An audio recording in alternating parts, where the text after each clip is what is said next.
Hi, my name is Elizabeth Miller. I'm 45 years old. I have braces, hypodontia, and I'm living in Vienna, Austria. Let's talk about it. So I've gotten a lot of questions and I'd like to go through them and answer them. What's hypodontia? That means I was born missing adult teeth. I mean, okay, no one has adult teeth when they're born, but I actually never grew the teeth. They never existed. I don't have 8 teeth and most people have. Lucky for me, 4 of them are wisdom teeth, so that means yay, bonus round. So I don't have to worry about a lot of problems that most people have to worry about with wisdom teeth, but I'm missing 4 teeth in my upper jaw. These 2 right here, as well as 2 further back. So what does that mean for me? That means, as I was a teenager, middle school, things like that, growing up, my teeth just didn't line up right. Eating was a problem. Speaking was a little sounding funny. I don't have any recordings of that time. Maybe I should look for some. But and that meant that my baby teeth were pulled out. And that also meant that I had braces for a while. And then I got 2 fake teeth put in so that I have the smile that I had for 30 years. Lucky me. I had Marilyn bridges put in. But then due to movement in my lower jaw, actually my jaw grew here, which meant that the retainer I was given no longer fit, and they told me don't bother wearing it anymore, even though I still have it. So then my lower canine here pushed its way out until it pushed on this tooth, detaching it from my Maryland bridge, which sets me up for today, which means I need braces on my lower jaw. So here I am feeling like a teenager again and living in Vienna, Austria, which means a lot of the conversations I'm having, a lot of the appointments I have, a lot of this is all now being done in German. Lucky me. So did I think that I would have to get braces again? No, I didn't think I would have to. I hoped I wouldn't have to, but it kind of happened. Could I have avoided getting braces again? Yes, actually I could have. This was something I learned recently. Had I gotten a retainer and stopped movement on my lower jaw a year ago, 2 years ago, 10 years ago, 15 years ago, as soon as I was told that my other retainer didn't fit, if I had insisted on getting a new retainer that actually did fit and could accommodate that new growth in my mouth or jaw adjustment or whatever it was, then I wouldn't be paying for this right now. Does insurance cover the cost of braces? That's really interesting. So I am a US citizen living and working in Vienna. I've been here, Vienna, Austria. I've been here for about 11 years. Yay!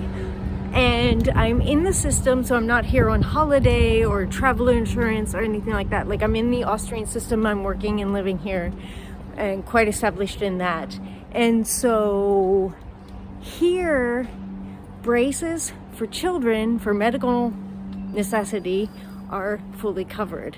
So I was told, actually, yeah, there's gratis braces, so like basically like free braces. I was like, what? What kind of place is this? What kind of like wonderland is this? Yes, of course, sign me up. Let's get this fixed. Let's get this straightened out. Then I can start on the right foot and go forward.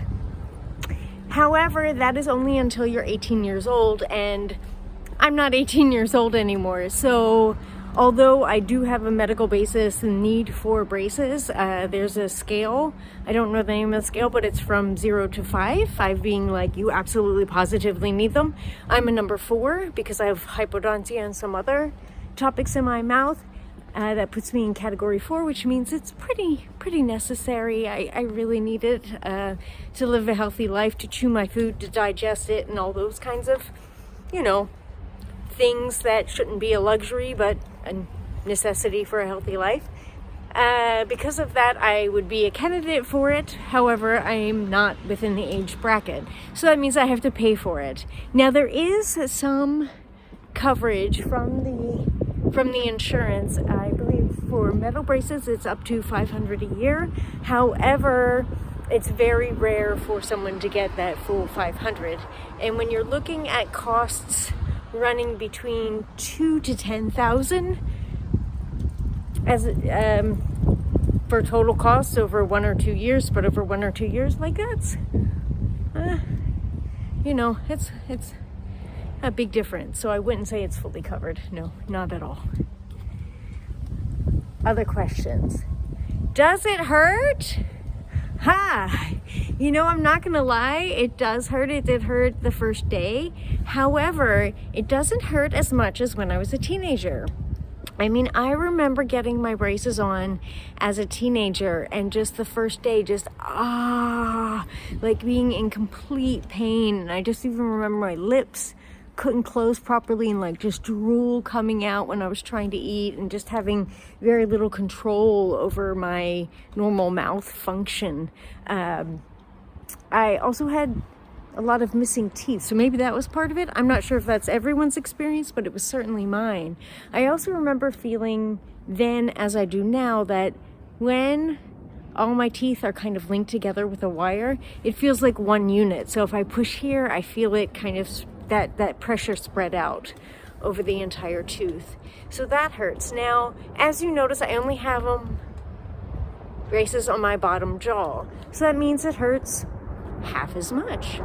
So that's a positive thing. That was planned from the beginning. They spread it out as planned to have it a week apart, first putting on the top brackets and then the bottom brackets. If you see my other videos, you may be aware that I'm currently having problems getting a plan for my top jaw. So everything's all up in the air at this point.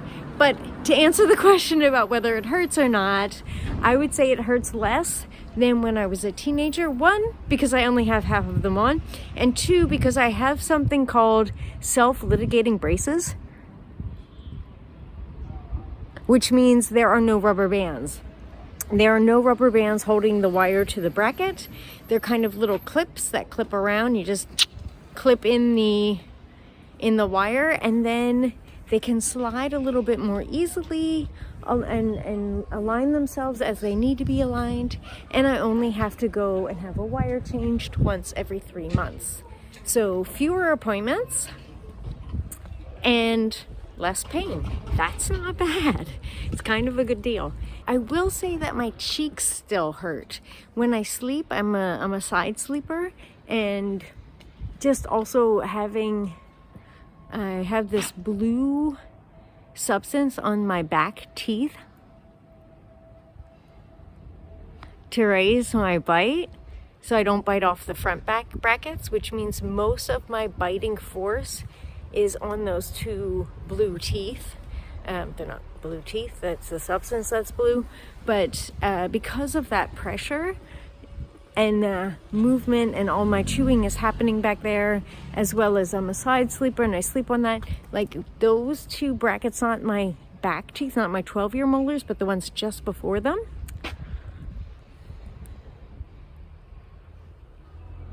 So the brackets there are really digging into my cheeks a lot. In the first days I was putting quite a bit of wax there. I'm trying not to now because I'd like to toughen up my cheeks a little bit so that I don't have to wear wax all the time. But yeah, I can feel there's some ridges in the side of my cheeks, which is uncomfortable, but it's not as painful as it had been. How often do you have to go to the orthodontist? Because I have the self-litigating braces, you can see here, there are no rubber bands, which need to be changed every month, which is what I had as a teenager. Now with these ones, I go once every 3 months, once a quarter. We're talking about 4 times a year. That's pretty easy. I'm a big fan of that and really like it. Why didn't you get Invisaline? Aha, that's a great question. I was actually very curious about Invisaline because I've never had it, and it came out after I had braces as a kid, and I thought, wow, what a cool thing, and the plastic aligners, and then I was like, well, I don't really want braces again, so not gonna do it. But then when it came up as this is something I'm gonna need to do to straighten my teeth out, I definitely considered it. I looked into the options. I looked into what's possible with Invisalign versus metal brackets, and costs and time, and just tried to inform myself about the whole process, because this is not my field. I mean, I don't know. And I went to a lot of people and asked a lot of questions, and decided in the end to go with the metal brackets for 2 reasons. First reason was I was very interested in trying to do canine substitution. I have since changed my mind with all the drama that's going on up here, which is where we wanted to do the canine substitution. So but the orthodontist I was working with said he was only willing to do the canine substitution option with the metal brackets. Second reason is that the Austrian insurance covers a larger amount or a larger portion of the metal brackets versus the Invisalign. So, and as I'm a candidate for getting some of it covered because of medical necessity, that came up as a topic. And when I say a larger portion, we're talking about $500 per year, or up to $500 per year for the metal brackets, and up to 70 euros per year for the entire like for the Invisalign. So that's a pretty big difference. And so those were the 2 reasons why I decided to go with the metal brackets. So costs and what my orthodontist was willing to do. Did you change your mind about canine substitution? Gosh, oh gee, do you ever get halfway into a project and like realize this isn't how I thought it was gonna go? This isn't what I expected. Time to stop, reassess, reevaluate, and pivot. Yes, that's exactly what I feel I'm gonna do. I haven't done it yet. I have a new strategy meeting set up next week to talk to my orthodontist. So let's see how that goes. I also got a few questions about water flossers because I mentioned them previously, and yes, I did buy a water flosser. For years I had been looking at them because I had, I think they're called tonsil stones or something, and a number of different reasons why I thought, oh, maybe I should try a water flosser. And I just didn't quite bite the bullet. I didn't quite make the step and make it happen. And now I finally have. Yay! For years I'd been looking at different types of water flossers. There, as far as I understand it, there are basically 3 different types of water flossers. One is the perhaps most common or most well-known, and that's kind of the tabletop unit or countertop unit that will sit by someone's sink. You fill it up and then use the water flosser with a tube that goes to your mouth and kind of just stick the head in your mouth. That's the first type. The second type is a mobile unit or a handheld unit, where it's a smaller unit and you hold the entire machine in your hand and floss your mouth while leaning over the sink. They're all done leaning over the sink because blah, all this water's coming out. So anyway, a handheld unit is a bit more bulky to hold onto, and the water container for holding the water in the unit's a bit smaller. So that often means that you have to fill it up maybe throughout your process each time. And the third type, which is the type I was most interested in personally, is a faucet unit, where it goes onto the faucet or the spigot of your sink and attaches there, and the water flows directly from there through a tube and into your mouth. And then you can floss with the water that way. However, as I said, I've been looking at it for years and never quite took the step to purchase one. I have been watching the reviews for that type, the third type, the spigot unit or faucet unit, depending on where you come from and what you call that bit coming out of your sink. And the reviews are terrible. They're always terrible. People are unsatisfied. I don't know if it's a design flaw, if it's a bad idea or concept. Like, to me, it sounds great. I just screw it on to any spigot or faucet. I can easily pack it in my bag. I can go. You don't have to worry about refilling it up. You can adjust the temperature and the flow of the water. Like, it just seems like a brilliant idea. However, with so many bad reviews, I've decided not to purchase it. And instead, I did decide to get actually a handheld unit. And here is mine. You can see it's kind of bulky, and there's the tip that comes with whatever type you have, is just kind of this glass tip. There are different tips you can get with braces or a tongue cleaner or a plaque seeker. I have no idea. There's like 6 or 7 different tips, but this is the basic, like, single hole thing, simple, straightforward. And this is a handheld unit. This is the Waterpik water flosser. Waterpik is kind of the name brand type thing. Now it's coming at you inverted, but we'll see. Maybe it comes out all right. This unit offers 3 different speeds. If you see here, there's medium, high, and low. It's battery powered, so I just plug in the battery about once a week and charge it up. So there are 3 modes, and there's an on-off button. That's it. It's pretty simple, pretty direct. There's the containment area for the water. You can see there's a little bit in there, not much. And there's the tube where it comes up and suctions into the spout at the top. And this spout, I'm doing this one-handed here, can turn as well. I can turn that in whichever direction's most comfortable for me and lean over the sink, do my water flossing. Do I like it? Yeah, I sure do. I like it a lot because it enables me pretty much after eating to just clean out all the gunk that gets stuck in my braces. And it's just a really easy, quick way to get everything out, get a nice clean feeling without having to set up a toothbrush and everything else like that. Like, I just need to flush it out for in between times. What does water flossing feel like? That's a really good question. It feels like, I think if I had, the best way to describe it is to think about being in a shower and like opening your mouth and using the shower head or those streams of water and just like on your teeth. If you like the feeling of that, then I guess you would like the feeling of a water flosser. If that creeps you out, you could probably save your money by not getting a water flosser.